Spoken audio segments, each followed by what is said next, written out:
আমার তরকারি রান্না হয়ে গেছে। এখন দুপুরে ভাত খাবো। রান্না করব মুরগি মাংস।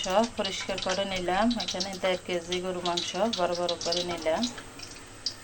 পেঁয়াজ, রসুন, টমেটো, রসুন বাটা। এখানে পরিমাণ মতো তেল দিলাম, দারচিনি, তেজপাতা। এখন পেঁয়াজ কুচিটা দিয়ে দিব।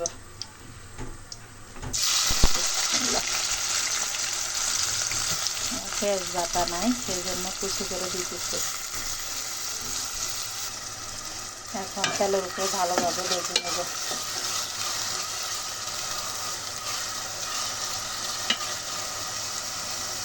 এখন দুপুর 1টা, গ্যাস ছিল না, এখন আসলো, তাই রান্না শুরু করলাম। পেঁয়াজটা ভাজা হয়ে গেছে, এখন দিয়ে দিব রসুন বাটা।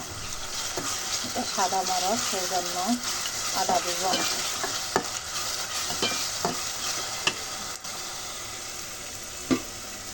আগামী গতকাল মিষ্টি কুমড়া রান্না করলাম, মিষ্টি কুমড়া ছিল।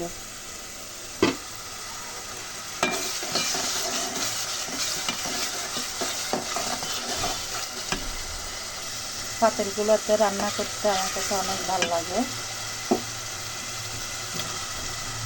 এখন দিয়ে দিলাম টমেটো।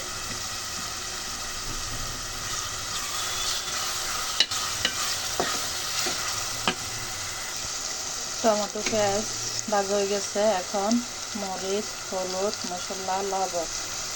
বিসমিল্লাহ।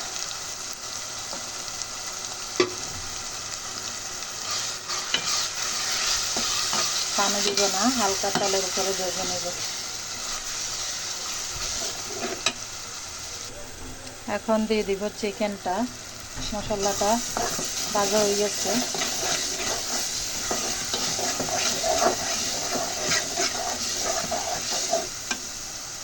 এখন মাংসটা দিয়ে দিব। বিসমিল্লাহ।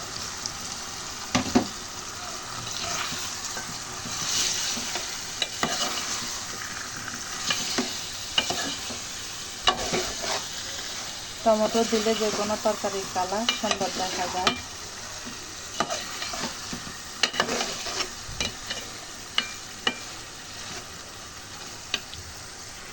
মশলাটা মাখানো হয়ে গেছে, এখন 10 মিনিট কষিয়ে নেব। 10 মিনিট পরে আসতেছে। মাংসটা কষানো হয়ে গেছে, এখন কাঁচামরিচ দিয়ে দিব। এখন দিয়ে দিব আলু, বড় বড় করে কাটে রাখলাম।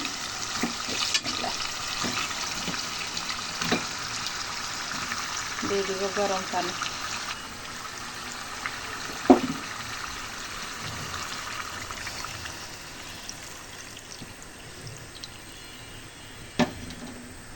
সিদ্ধ হওয়ার জন্য পানি দিয়ে দিলাম।